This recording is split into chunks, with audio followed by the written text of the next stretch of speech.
Début de la deuxième mi-temps, et nous allons donc nous pencher sur le cas du chat noir des Seniors 2. En effet, il y a un chat noir dans l'équipe des Seniors 2 depuis plusieurs années. Alexandre Pouplin, le dénommé Alexandre Pouplin, qui venait souvent jouer avec l'équipe 2, les faisait malheureusement perdre à chaque fois.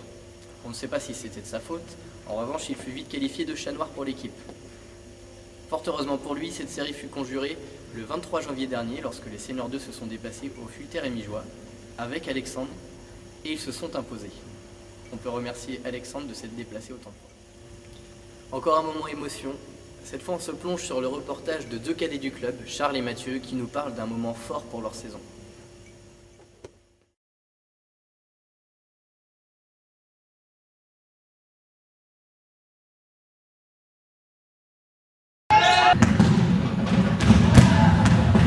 C'était chaud quand même. Ouais, j'avoue. Ouais. C'était un putain de match. Ouais. Gros match. C'était vraiment. C'était deux trucs qui restent, hein. Ouais. Ouais. Ça. Et Pierre, au buzzer final. Ouais, non, ça c'était vraiment. C'était magnifique. C'était magique. La délivrance. C'était vraiment. C'était magique. Et franchement, c'est un magnifique souvenir.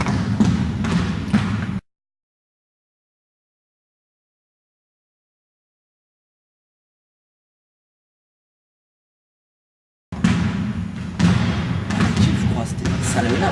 Ouais. Des baraques, quand même. Il y en a un là, le numéro 5. Ah oui. Ah, le numéro 5. Ah là là. Je veux Franchement, dire celui-là. franchement, quand j'ai cru que ça allait être vraiment chaud. Ouais. Ah bah ça l'était au début. Mais après, Il est arrivé, après on a montré qui c'était. oui, c'est vrai. Ensuite, c'est... 30 secondes de la fin quand même. Voilà, C'est-à-dire que c'était assez compliqué, serré. c'est ça. Le principal, c'est les gagnants. Ouais. S'il n'avait pas eu une espèce de truc à la cheville là, Ouais, je pense que ça aurait pas pu être possible. Ouais, il est vraiment. C'est quelque chose. on les a vus débarquer et c'était énorme. On a cru qu'on pouvait mourir. Ouais. Vraie boucherie. Ouais, vraie Des boucherie. baraques, mais Ouais.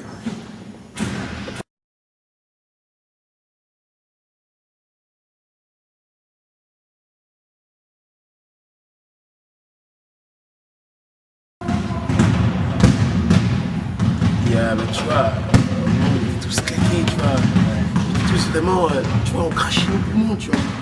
Puis à un moment, Yacine, tu sais, Yacine. Yacine, Ah, Yacine, non, il prend ce ballon là, et puis il nous fait un shoot. Ouais.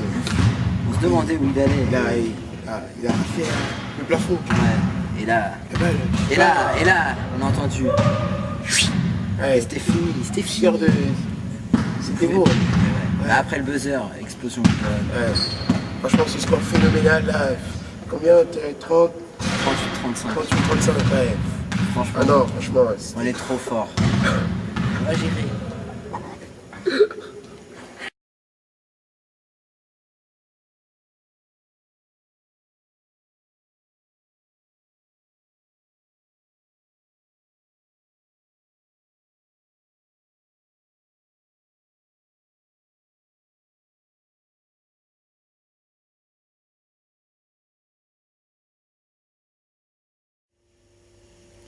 Ah, un moment émouvant en effet. On passe maintenant au trophée du mois de janvier, un trophée particulier. C'est la palme de l'oubli, attribuée à l'équipe Minimfi tout entière.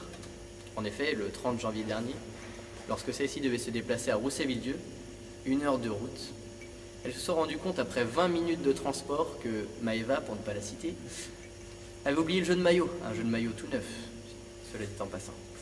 Elles ont donc fait demi-tour, sont revenues, sont arrivées avec 45 minutes de retard au match, qu'elles ont remporté de 15 points. L'instant médical. Le 5 février dernier, les seniors garçons 1 recevaient les Herbiers. Après quelques minutes de temps de jeu, Fred décide de lancer Rémi dans le match. Après 20 secondes, celui-ci se blesse à la cheville. Il doit donc sortir et ne jouera plus du match.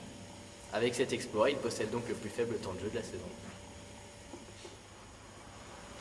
Nous sommes début mars et les Minimfis sont la dernière équipe représentante du club en Coupe de l'Anjou.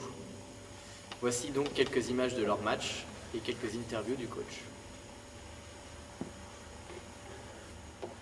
On est avec Anne, le meilleur coach des minimes-filles pour le 8e de finale de Coupe de l'Anjou. Alors Anne, comment tu te sens avant ce premier match? Bah, un peu stressée, beaucoup même. Beaucoup. Tu t'es préparé avec tes joueuses pour ce... Bah, moi j'étais en formation entraîneur jeune junior et mes joueuses se sont entraînées avec toi cette semaine. D'accord, donc on était dans les vacances, là, donc pas beaucoup d'entraînement. Non, pas beaucoup. C'est une équipe de DA, pensez, vous êtes en DB, un niveau au-dessus, est-ce que tu penses que c'est jouable? Ça je sais pas, mais avec la motivation je pense que tout peut se jouer. D'accord, ben, on va voir ça sur le match. Voilà. Bon match. Merci.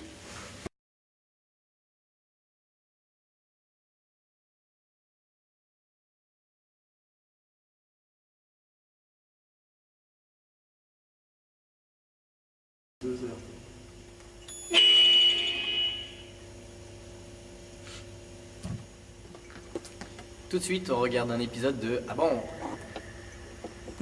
Ah bon?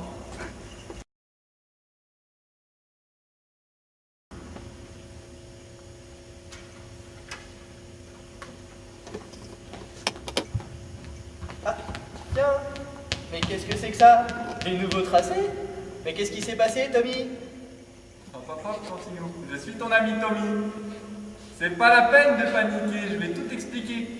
Tout d'abord, la FIBA a décidé de changer quelques règles et quelques tracés sur le terrain. La raquette zone restrictive passera d'une forme trapézoïdale à une forme rectangulaire. D'accord? Ensuite, pour les grands, pour les grands, nous passerons avec un demi-cercle où l'avantage sera donné à l'attaquant. D'accord? Et enfin, la ligne à 3 points, qui va changer. Elle passera de 6,25 m, qui est actuellement, à 6,75 m.